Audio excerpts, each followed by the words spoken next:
Otvaram raspravu po tački dnevnog reda. Durutović Mirsad, izvolite kolega Durutović.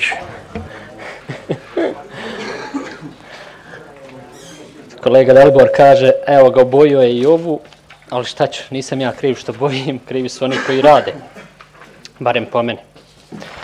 Znači, očigledno je da, kao i, mislim da, nemojte mu uzeti za zlo, gospođo načelnice, da odjeljenje ima jedan problem sa prevodom ovog izvještaja iz brojki u slova. I ovdje piše, pazite rečenice, izdvajanje sredstava iz budžeta grada Prijedor za finansiranje i sufinansiranje nevladinog sektora svake godine se povećava i omogućuje bolju i kvalitetniji ostanak i rad. Pazite kako to u brojima zvuči.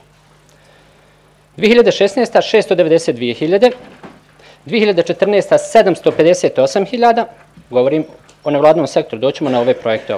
2011. 895.000 je bilo za nevladin sektor. Ne vidim tu svake godine povećanje, nego vidim neki svake godine pad. A kada je u pitanju finansiranje projekata nevladine organizacije o kojima ste govorili, 2015. je 65.000, 2016. i 15. isto, 2013. 62.000, a 2011. je bilo 95.000. Ne može se govoriti o svake godine nekom konstantnom povećanju ove budžetske stavke. Kada sam tražio da se u budžet uvrsti merhamet, rečeno je da postoji tu jedna stavka socijalno-humanitarni savez i udruženja iz koje se mogu povući sredstva iz ove organizacije, međutim, merhamet nije našao svoje mjesto ni unutar ove stavke. I također ono što treba pohvaliti ovdje, to sam zabilježio crvenim, mada je za zeleno, važno je napomenuti da je grad Prijedor prvi grad u BiH koji je u budžetsko finansiranje uvrstio nacionalne manjine.